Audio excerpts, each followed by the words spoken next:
so much for joining for this session, and I'm excited to share with you, our journey with Jonathan and his tube. So I put together a little presentation. At first it was going to be rather small, and somehow it just kind of ballooned. So I'm not going to go over every single bullet point that you see on the slide, but it has links to things, and I'm hoping that this will be useful to you beyond just today. So I'm going to share my screen and we'll get started.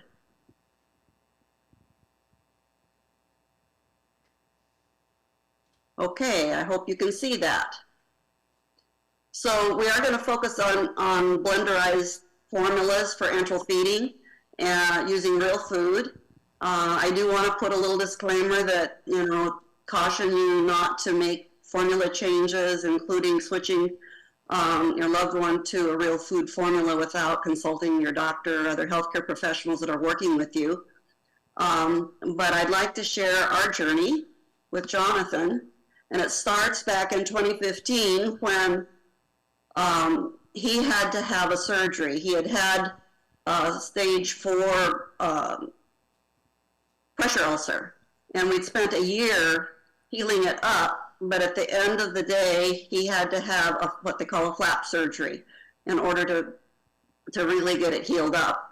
And so even though I had resisted placement of G-tube for years, usually it was associated with aspiration pneumonia hospitalizations, and the speech therapist would talk to me about, you should think about a tube, and I said, it's the one pleasure he has in life. I'm not going to do that. I'll just do the best I can to manage him orally. And here in 2015, I had no choice but to put one in because he had to stay flat after the surgery for 6 weeks, essentially flat. And there was no way I could feed him safely orally. And it also required an in and out surgery with anesthesia, and I was a little bit concerned about how that was going to go because he had an implanted baclofen pump, and the location of the tube was going to be in very close proximity to that, and the surgeon was saying, well, we may have to do this or that, the other. At the end of the day, it worked out fine. It was placed rather easily in the right location, and it didn't conflict with the pump. And while I had said before it was placed, I had told his wound care folks that I would take that tube right out once he could sit up again. And they had said, oh, I don't think you're going to want to do that. And I said, oh, yes, I will. But guess what? After all of the effort to get it in, I thought twice about taking it out, and I never did. So he's had it since 2015, September of 2015. So once I realized that we were going to need a tube and need to feed him that way, because I am a nurse, I had some strong ideas or notions about the standard commercial formulas that are used for enteral feeding. And for instance, on the screen you see the Jevity formula, which is an Abbott product. And look at what you see. Do you see any food there? Very little, very little. And it just really reminded me almost of my chemistry lab. If you look at all of those things, it was primarily sugars and oils and all kinds of artificial ingredients. And I thought to myself, I just don't think I can do this. In getting ready for the presentation today, I did a little additional research and discovered that everything that I'd done back in 2015 was a little outdated. So I've done some updating, and you'll benefit from that information. But the major manufacturers of the commercial formulations that are typically used for enteral feedings are made by these companies, and you'll recognize Abbott and Nestle. They probably have the major share of the market. And maybe Mead Johnson, I think these are American companies. And at the bottom, you'll have Donna Nutrition, and we'll talk about that a little bit more later. So these companies, actually 4 of these companies, have a real food option. That was not the case back in 2015 when I was trying to find real food. I found one of the 4 that you see on the screen. but I'll quickly go through them. Kate Farms was founded in 2012, and they hired a CEO in 2015 to expand the business and take it, more mass produced. This formula was developed by a mom who had a child with CP, a daughter, and she had a tube, and she was just failing to thrive. She was so thin, and they were desperate to figure out what to do, and the mom decided to make her own formula, and it worked. Her daughter improved and has basically been on it ever since. And since she had trouble finding something that was real food, she decided others would benefit from that, and that's how Kate Farms came into existence. Functional Formularies is another company. It's not connected with the big manufacturers, but I ran into it in 2015, and at that time they were just making Liquid Hope, and they were saying that it was the first shelf-stable Whole Foods organic tube feeding formula. And I think it was first available in April of 2015, and I was searching in September of 2015, so it would have been a fairly new product, and it will help. It probably explains why I had some difficulties trying to obtain it. In 2019, they came out with a pediatric formulation called Nourish. A third company or option is Real Food Blends. This is one that has been acquired by Donna Nutrition that I mentioned and they are one of the big manufacturers of traditional formulas. And what they did is they bought or collaborated with Julie Bombasino. She had a son with lots of problems, one of which was oral aversion. Her son would literally vomit at the sight of a spoon. And she decided to try to put together meals that she could grow him into, and it took years, like 4 or 5 years. And she finally was successful in actually weaning him off a tube and to the point where now he can eat orally. Complete is a Nestle product. They claim that they launched the first blended formula in 1971, but I could not find it in 2015, and I think the problem with that is they probably have not been making it continuously since 1971. I think it was probably brought back because you'll see on their website that it's back to the basics, they call it. And I think that on Amazon, I saw that it was first available in April of 2018. So I think that they have basically jumped into this market. And you can see that now we've got more options, and I think it also means that there's a demand. People are saying there's got to be something better than all of those oils and fats and artificial things that is in the traditional tube feedings. I'm going to move quickly through the next few slides. I've put them in here so you can kind of see what these various companies that I've just talked about, what they make. Kate Farms is a plant-based product, and you can see that they have both standard and a pediatric formulation. They also have something probably for diabetics, the glucose support, as well as people with renal issues. And you'll notice peptide formulations. Peptides are commonly used for improving tolerance to tube feedings, and those formulations are easier to digest, and that's why you'll see them here. Complete is the Nestle product that I just talked about. They have both adult and pediatric. They have two options, what they call a chicken garden blend or a plant-based blend, and you can see on the screen what is basically in those, and hey, you can recognize what those foods actually are, which is a good thing. The Real Foods that Nutrition is putting out or is available, you have, let's see, 2, 4, 6 options, And again, you see the ingredients, they're all a little variation. This is the formula or product that the mom with the son who had oral aversion came up with. And so she basically wanted to create meals that were different, that he might be able to enjoy. And so you see that formulation.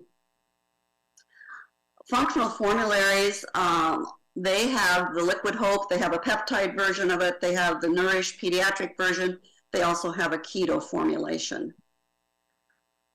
Some of the barriers to being able to get a hold of these real food formulations, even when they're some of the bigger companies, the manufacturers, is that we still have issues around insurance payment system and suppliers, because they're typically built around the traditional commercial formulas. And usually enteral feeding providers did not even carry plant-based or shelf-stable kinds of products to have. They didn't seem interested in expanding their inventory. Everything was set up, especially with the Medicare enteral feeding program that they were tied into, to the commercial products that were the ones that had the high volume. Also, you've got insurance companies that don't want to pay extra money. They basically see the plant food or the real food formulations as specialty formulas, and you almost have to prove that your individual can't handle the junk, I guess, the commercial formulas, before they will agree to pay for it. So those are some barriers, some of which I actually encountered. In 2015, I contacted all the Medicare-approved enteral vendors in Massachusetts. At that time, I was trying to see if I could get my son hooked up with Liquid Hope, and I thought that if I had something that was shelf stable and it was sort of mass manufactured, it might be accepted by healthcare providers, I guess, that might be looking a little bit concerned about a home brewed formula. I had one provider say that they had one of their patients on Liquid Hope and they were having reimbursement issues and they didn't want to add another patient, so they were not going to help me out. All the others pretty much said no, with the exception of one other one, and they said, well, we are willing to work with you, but we have to have all this documentation. They wanted hospital records. They needed to show that he needed the tube and like three months worth of back stuff, which I didn't have because he had been orally fed, and the only reason he had the tube was because of the surgery. And then they needed, medical necessity letters from the physician. Unfortunately, we happened to have switched to a new primary care physician. His first physician here in Massachusetts had retired, and at the time I was trying to do this, his primary care physician had not even seen him, because when I went to make an appointment, it was a 6-month wait. And so he had a November appointment, and I was trying to do this in September. And she first she wrote a prescription for Jevity. And when I called the office and said, no, I need Liquid Hope, and then I got told, well, it's not in the computer system, so we can't, I can't generate a prescription for it. I said, well, there's got to be a way to do this. Can't you write just a regular prescription or something? And so she finally, I did get a prescription.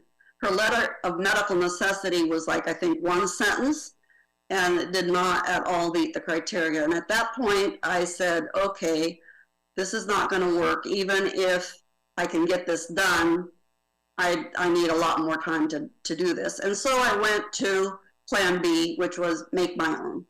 And fortunately with Jonathan, his main issue was just that he had trouble swallowing, his dysphagia. He didn't have anything wrong with his GI system. And of course, that isn't always the case with all tube feeders, but with him, that was it. He'd been on a pureed diet for over a year with thickened liquids, and he'd done well. I managed to get his pressure ulcer essentially healed up to the point where we could do the flap. And so I felt a little more confident that maybe making our own would be a good option for us. I didn't really know where to start, and I did a lot of research. I found a book called Complete Tube Feeding. You see it up here on the right-hand side of the screen. It was written by Eric O'Gorman, who was a gentleman who later in life ended up needing a tube. And he published this book in 2012. He had looked all over for information to answer the questions that he had about tube feeding, didn't find anything, and so decided to write the book himself. And in my opinion, it's sort of a Bible. Everything you need to know about tube feeding is right there. It was extremely helpful to me. So I decided to use the ingredient list of the Liquid Hope formula to build my own formula. And I thought, okay, let's look at real food. That looks a lot more appetizing than things that look like they belong in a chemistry lab. And so this was the ingredients of Liquid Hope. And you can recognize things: garbanzo beans, carrots, whole grain brown rice, quinoa, sweet potatoes, broccoli, kale. And so I made a list of this and decided that that would sort of be the foundation of my formula. I used something called Super Tracker from the USDA government's website that had an ability to calculate nutritional values. Sadly, it's no longer available. And it was a simple one. And it was free, which is one of the reasons I used it, and it worked fine for what I needed to do. So when I thought to myself, okay, so how do I put this together? And I just kind of thought about, okay, what do I feed him, or what would I want to feed him for breakfast, lunch, and dinner? And so I started plugging things in. So like breakfast, well, cereal. Okay, let's do cereal. So it could be brown rice, or it could be, I ended up deciding to go with steel cut oats.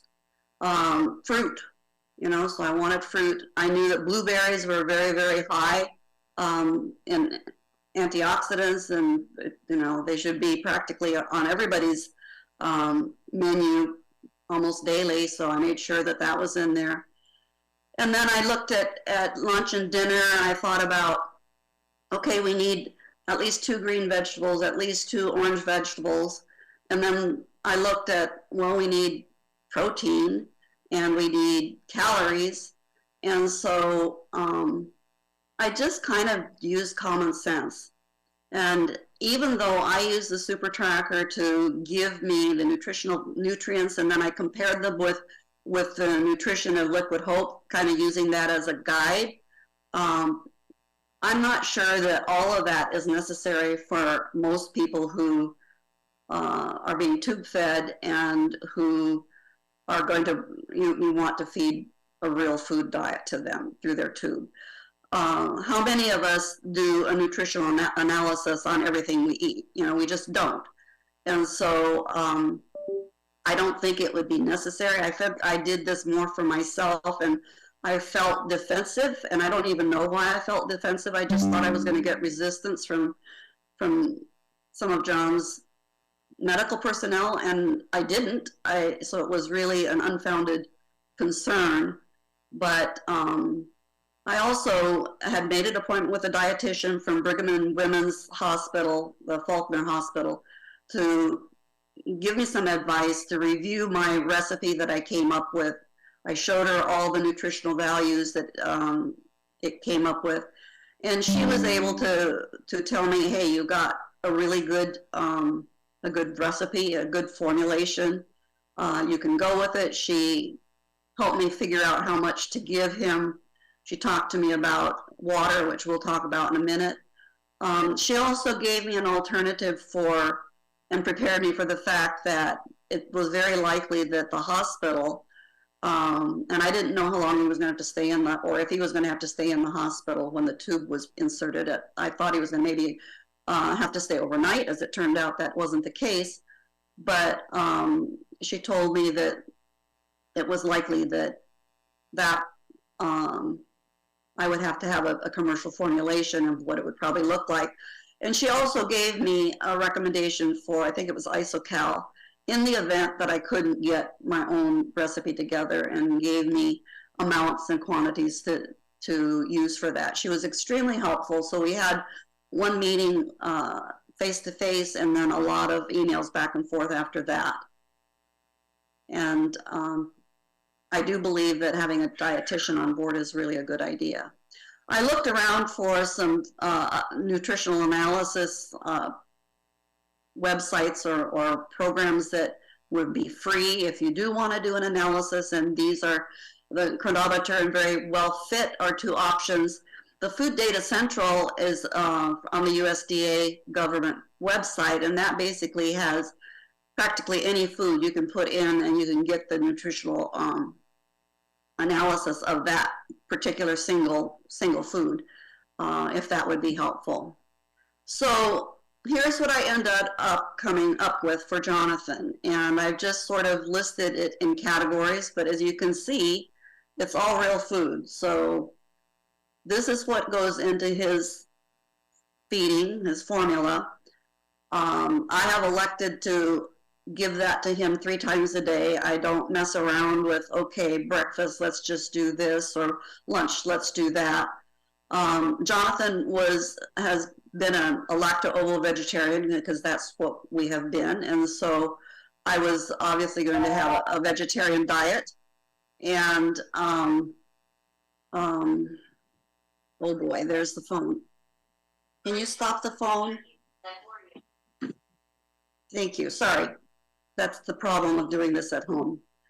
So I wanted to stick with that. I didn't necessarily feel obligated to make everything organic, although I do use a lot of organic products, but I felt like it wasn't absolutely necessary to do. And I've used soy products, and there may be some people who can't do that, or there are other allergies. But the beauty of doing your own food is you can put into it whatever you want, whatever your loved one tolerates or what their condition is. You have total freedom, and you just need to make sure that it's balanced, that it covers all the basic nutritional needs, and that you don't need a calculator to tell you that, to be honest.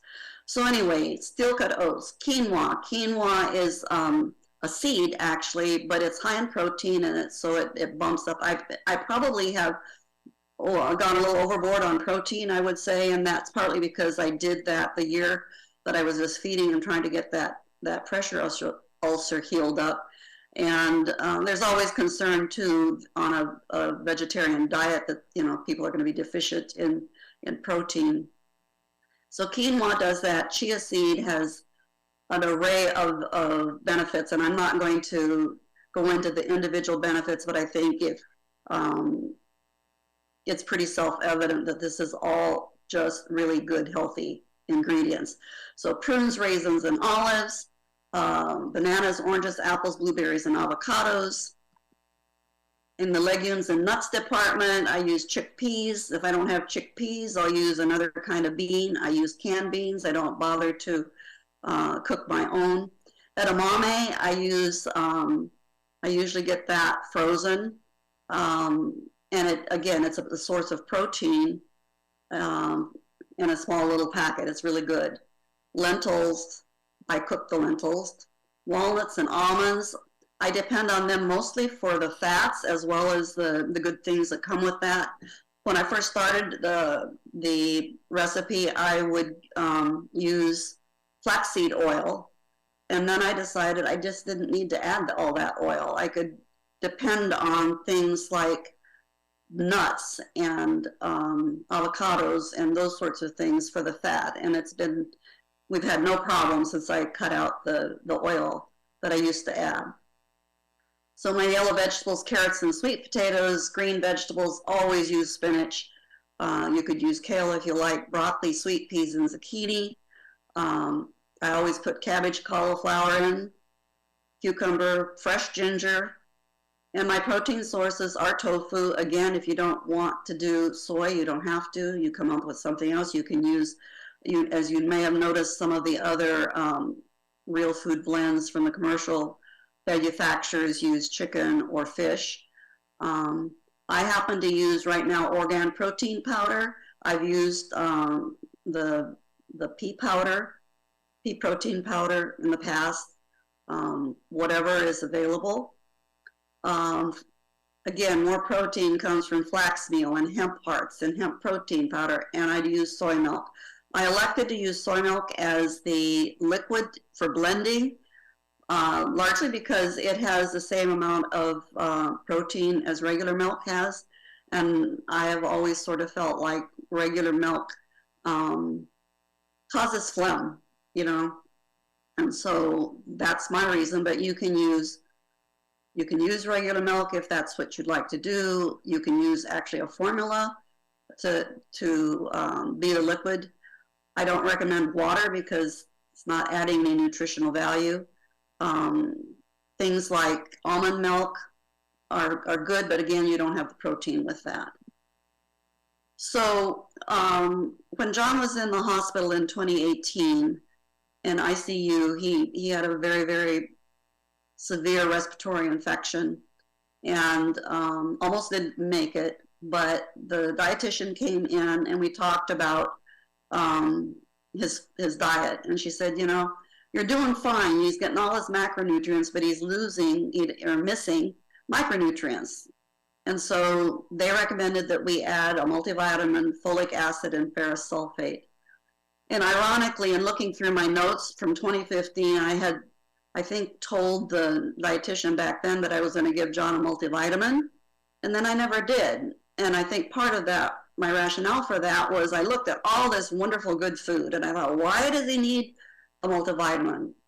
But ever since 2018, he's gotten a multivitamin, and he's done really well with it. This is just a picture of some of the products I use. I get some of them at Costco. Fortunately, we have a Costco that nearby us. Some of them I get online, some of them I get at regular grocery stores. You can see behind it I have an Instapot as well as a Blendtec blender. Behind me here you can see I call it my appliance island. We added a kitchen addition about 4 years ago to our house, and I tend to be a little bit of a gadget geek. And so even before I started making John's food, I was blending. I mean, I had blenders. I had high-speed blenders. My original Vitamix is probably over 20 years old. My Blendtec is probably 10 years old. And I have a counter that's lower because I'm a short lady, and it makes it much easier for me to make the food. But you don't need a fancy kitchen. You don't need really anything other than, I would suggest, a high-speed blender. I think Vitamix is probably the one, if you only can have one.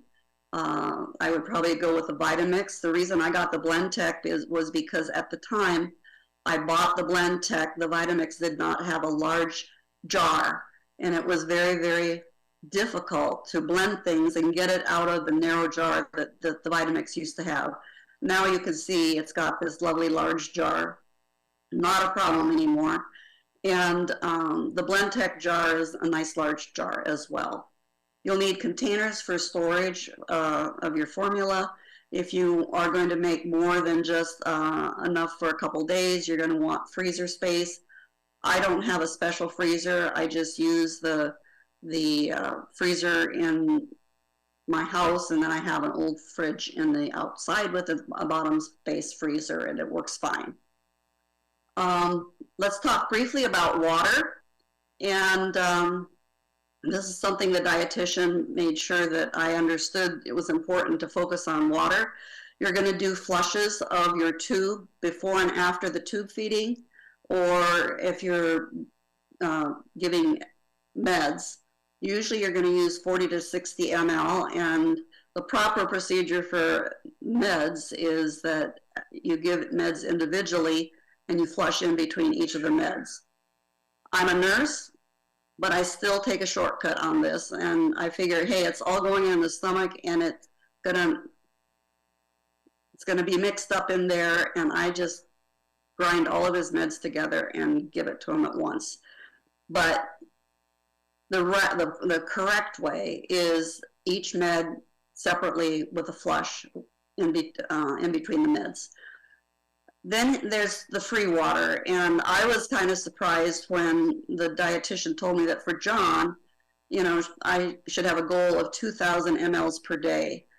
My goodness, I don't drink that much, and but I have pretty much given that to John every day, and he has done so well. He's got great skin. Has got he's just really, before we had the tube, he was chronically dehydrated, and that is not an issue anymore. I believe it was in the book about complete tube feeding that Eric said that if you give your water a couple hours before you give food, it kind of acts as a flush and will clear what is in the stomach and will go through faster. And I've found that to be true. So a minimum of an hour before you give them the food or formula, make sure you give them some water. Here's Jonathan's schedule. You can see it's basically a repeat. We give him water in the morning with his meds, 2 hours later food, 4 hours later water, 2 hours later food, 4 hours later water, water, and 2 hours later food. So that has worked really well for us. I want to briefly touch on the types of G tubes and how they work with home blended feedings. Often you'll have a button, which is this little thing. It's a really flat lateral one. It still has a little balloon that holds it in, and a short little catheter or tube, and then the end, the button, that you need an adapter to put into that little button at the end so that you can attach a longer catheter and feed, bolus feeding. Most of what I've been talking about and what we've done for John is bolus feeding. In other words, not continuous drip. The second one is this legacy or MIC, which is basically a tube that has a little water-influted balloon that holds it in place, comes down, and then at the end there's a place for you to administer your feedings. Then this one over here is basically like the legacy, except the end tips are a little different. There are different sizes of tubes. French is the standard by which they're referred to. Jonathan has a size 20, and we really don't have any trouble with clogging. I've never had his tube plug up with food. Only once with medication, and a caregiver had given the ground up meds, and it acted like just sand in a plug because they weren't the medication wasn't suspended in the water enough. But especially on smaller children or infants, you're going to get these really small tubes. Obviously, the amount of how thin or how thick the formula is will be somewhat determined by the size of tube. I do really well with the size 20, but most of the real food formulations that the major manufacturers give will go through pretty much any size tube. This is an example of Jonathan's tube. Some tubes will have a clamp, his does not, so I use this little blue scissors, because as soon as you open the plug, you're going to have stomach contacts coming back. And of course, I put the food in a 2-cup measure and with a syringe, and away we go. Syringes are not all made equal, and I want to make a quick point about that. I have used again, I got this from websites way back in 2015, that the Miracle O-ring syringe was absolutely the best. It easily, what can you say? The movement is really smooth and easy. And it's used actually for squirrels. And you go to the Squirrels and More website and you will be able to get it there if you are so inclined. Now there's a competitor, and it's a basic O-ring syringe. That's over here. And you can get that on Amazon. This is an example. This over here is an example of a traditional 60 cc syringe, or ml. It has kind of a rubber gasket or something. It just doesn't slide. That's all I can say. The Miracle syringes are equivalent, do get a little sticky at some point after you use them over and over. And I learned to put the tip end in a little bit of vegetable oil, and then they slide beautifully, and I can use them and use them. I bought about 50 of them back in 2015. I think I have 2 left out of that. One of the important things is to prevent aspiration. Part of the reason you put a tube in is to prevent aspiration, but you can aspirate with a tube. And basically you just want to make sure you don't overfill the stomach. And so you may hear about checking for residuals, and there is some controversy about that. But for me, I frequently will check residuals, and if I get more than 120 on residual, I'll wait a half hour or even up to an hour to give him food or water, because I just can't afford to overfill his stomach and have him aspirate. We've been down that road once, and I don't want to go there again. Head of the bed, if they're in bed, needs to be elevated 30 to 45 degrees while you're giving them food or water, and for 30 minutes after, and you should be fine. One thing I want to be sure and touch on is what happens when you have to go for a hospital stay when you are giving them a home blended formula. Most hospitals won't let you bring that into the hospital, although the Brigham and Women's Hospital allowed me to do that once, and he was actually in ICU for cellulitis. And I brought it in frozen in an ice chest, and I would ask the hospital staff to warm it up. My husband was able to keep the supply. He was in, I think, almost 9 days that time.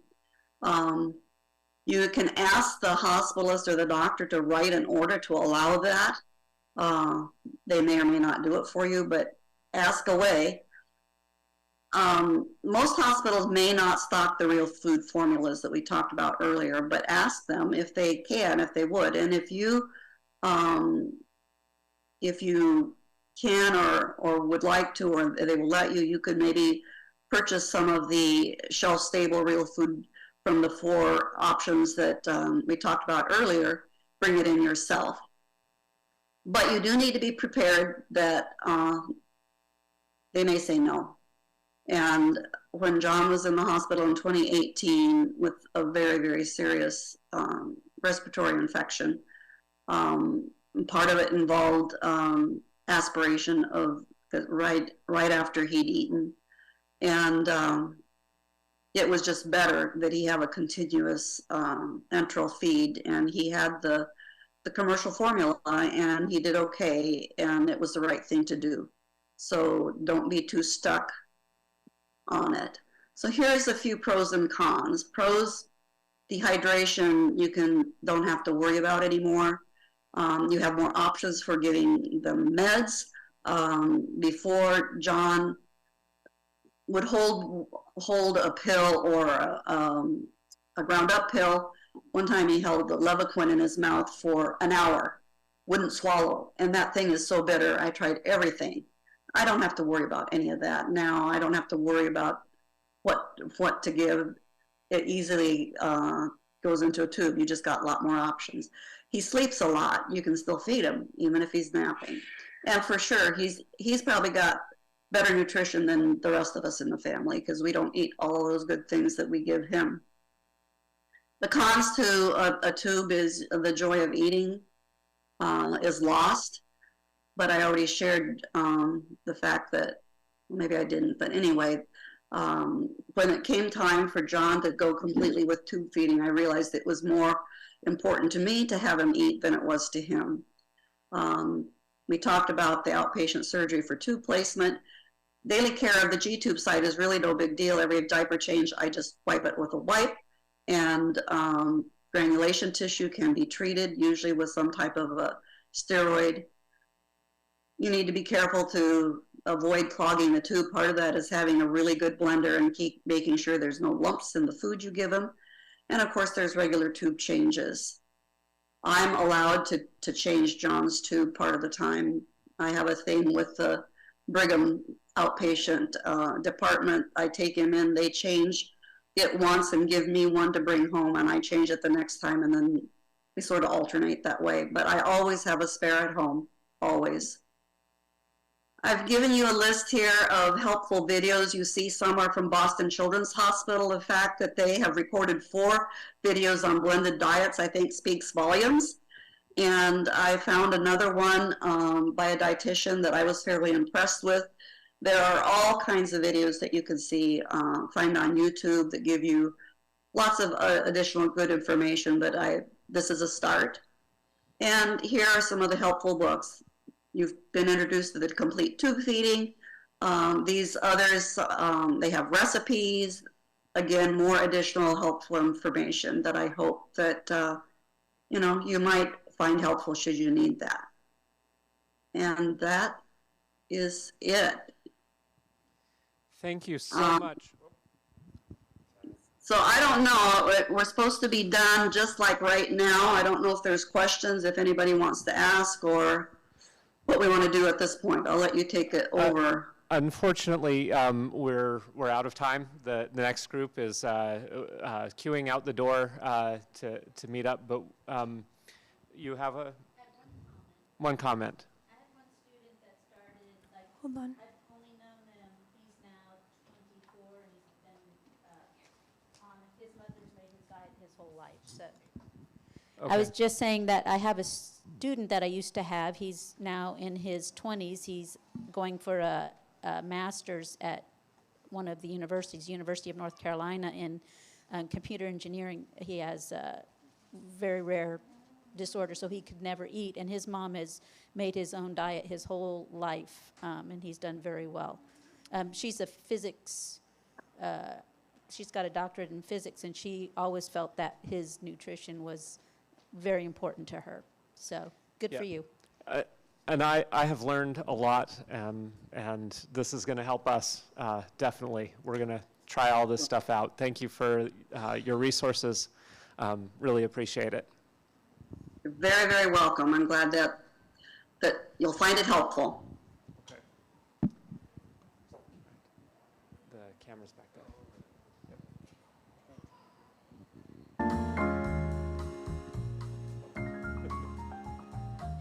Oh, okay.